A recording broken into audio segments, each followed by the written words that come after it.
Allez, nous nous retrouvons pour essayer alors d'abord de résumer un petit peu tout ce que l'on a pu voir dans cette activité et puis entériner le résultat du cours qui nous reste à définir. Alors pour cela, je me retrouve dans votre cours. Alors, c'est qu'on en était... Voilà, c'est là. Donc c'est la partie grande 3 de votre cours qui nous reste à définir, où en fait nous cherchons à définir ce qu'est la valeur moyenne d'une fonction, mais quand nous définissions une fonction sur un intervalle tout entier. Alors ici, l'intervalle, ça va être l'intervalle A, B. Donc nous avons une fonction pour laquelle donc, on a une courbe représentative, alors ici qui est représentée par ce bout de courbe, ici. En fait, donc sous la courbe qui est ici, nous avons une R qui apparaît en vert, ici. Donc cette R, si je devais la calculer, ça serait l'intégrale de A à B de ma fonction. Voilà. Et en fait, cette R, je vais chercher donc à la définir, mais de manière plus rectiligne sous la forme d'un rectangle. Donc je vais chercher un rectangle qui va avoir la même R que cette R verte, où en fait la base sera la même, d'accord, mais à moi de trouver la bonne hauteur pour que les deux R soient bien égales. Donc à moi de trouver cette fameuse valeur, que l'on va appeler la valeur moyenne de la fonction, sur l'intervalle AB, pour que, encore une fois, on ait égalité de ces deux R. Ce rectangle, qu'est-ce qu'il va avoir de particulier? Il va avoir une certaine hauteur, définie par cette valeur mu, et il va avoir une certaine largeur. La largeur, en fait, c'est la largeur de l'intervalle qui va de A à B. Alors imaginez si on avait 1 ici et 10 ici, la largeur serait de 9. J'espère que quand je dis ça, je ne vous choque pas trop. Et donc de ce fait, la largeur de l'intervalle qui va de A à B, elle est définie par la valeur de B moins A, donc valeur extrême, qui majore la borne supérieure auquel on enlève la borne inférieure. Et donc, si je cherche à caractériser l'aire du rectangle que je cherche à trouver, il est égal à largeur fois longueur, ou longueur fois largeur, c'est-à-dire la valeur B moins A, longueur, fois, alors ici largeur, hauteur, vous l'appelez comme vous voulez, fois cette fameuse valeur mu que nous sommes en train de chercher. Et donc, de ce fait, l'égalité de ces deux aires nous permet d'affirmer que la valeur mu que nous sommes en train de chercher, elle va être égale à la valeur de l'intégrale divisée par B moins A. Écrit autrement, 1 sur B moins A fois l'intégrale. Ces deux égalités sont équivalentes. Et en fait, voilà, avec ce que je viens de vous expliquer ici, vous retrouvez ici cette formule que l'on va donc entériner et définir, qui nous dit que si f est une fonction continue et positive sur un intervalle, le nombre mu égal à 1 sur b moins a fois l'intégrale entre a et b de la fonction f est appelé justement la valeur moyenne de la fonction f entre a et b, alors dire entre a et b ou sur l'intervalle ab, tout ça c'est équivalent. Voilà, c'est une histoire d'égalité d'air et à nous de trouver la bonne hauteur, cette fameuse valeur moyenne, pour que les aires soient bien égales.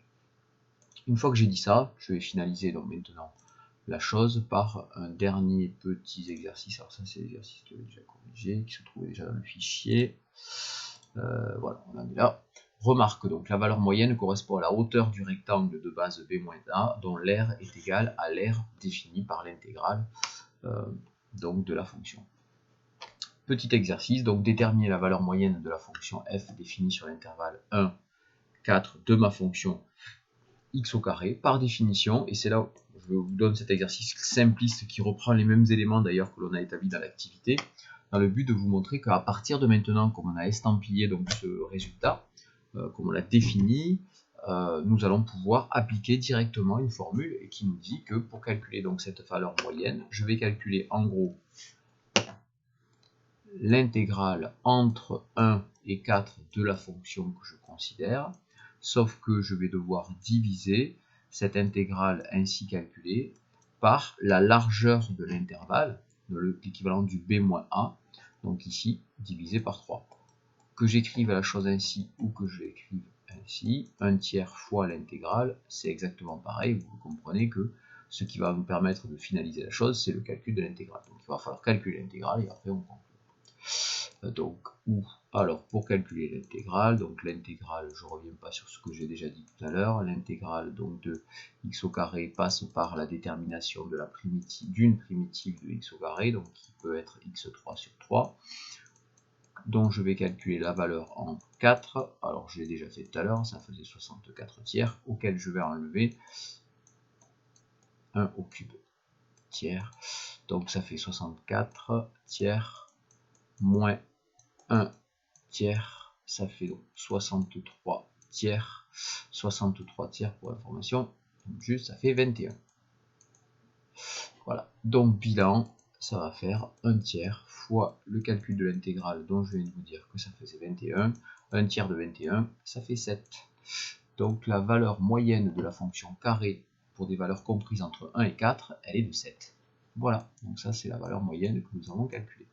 Donc je vous ai montré cet exemple-là, donc qui finalise maintenant ce cours, qui nous apporte donc un deuxième éclairage sur l'utilité que l'on va pouvoir faire des intégrales. Ça nous permet de calculer une valeur moyenne.